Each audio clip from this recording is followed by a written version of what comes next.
first tell me a little bit about your upbringing, how you kind of got started, or not really how you got started, but how you almost got into a fight at a Taco Cabana or something like that. Can you tell me about that story?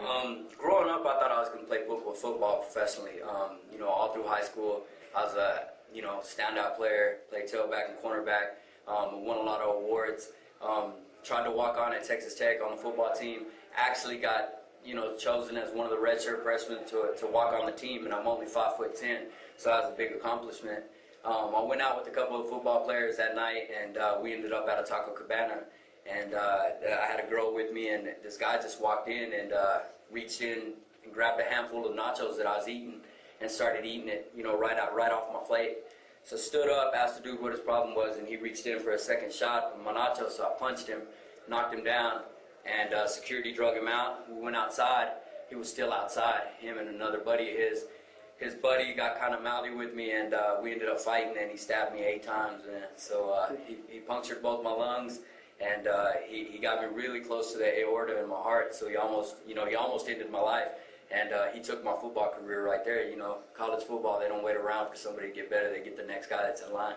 So that kind of shut down my chances to play football. So I went to a fight show and was sitting in the audience, and the guy knew that I had a reputation for fighting, and he was like, "Hey man, we have an opening. There's a guy that didn't make it, and they let me fight, and I won the fight, and that's how it all started." UFC, I believe. You fought Roger Huerta.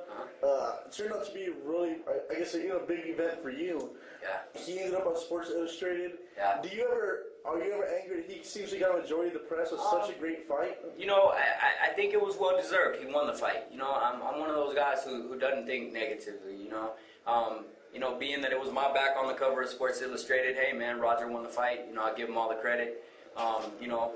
Right now that I got a camera in front of me, I'd love to say it again. Hey, Roger, anytime you want to run it back, let's do it. I'm always ready for that one again. Then maybe it'll be me on the cover. But as far as him getting all the press for it, I believe it was well deserved. He won the fight. So.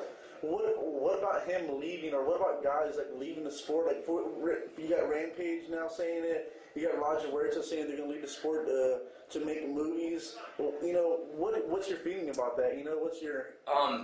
Me and Cowboy actually had a movie offer, and both of us declined because we were training for a fight. I think there's people who look at this as a long-term thing, and people who look at it as a short-term thing. I'm not upset with Roger or Quentin, for doing what they did. If they feel like this was something short-term, they just don't have a love for the sport, and we don't need guys like that in the sport, because eventually, a guy who doesn't love what he does is going to do something bad. So, whatever. If they think they can make more money making movies, why not? It's kind of funny though, because they make money, they got famous because of their sponsors, because they're fighting, but now that they're going to be out of fighting, they're not going to get that pub, are they? It's kind of a give and take. Yeah, it's a double-edged, knife for sure. It's like, you rise to the top a certain way, and, hopefully, I hope the best for them, man. I hope they both make it, but you're right, man. People are always going to look down on them and say, hey, man, that guy could have been the greatest fighter out there, and, he decided to take a left turn, so either way. And plus, you don't get a chance back at Roger, right? Yeah, I think he'll be back. Roger's got a lot of pride, and if he hears me say it enough, maybe he'll come back just for that one fight. Tell me a little bit about the house. Yeah. We have a 4,700 square foot house, man. It's a 10-acre ranch. We got tons of rooms, tons of space.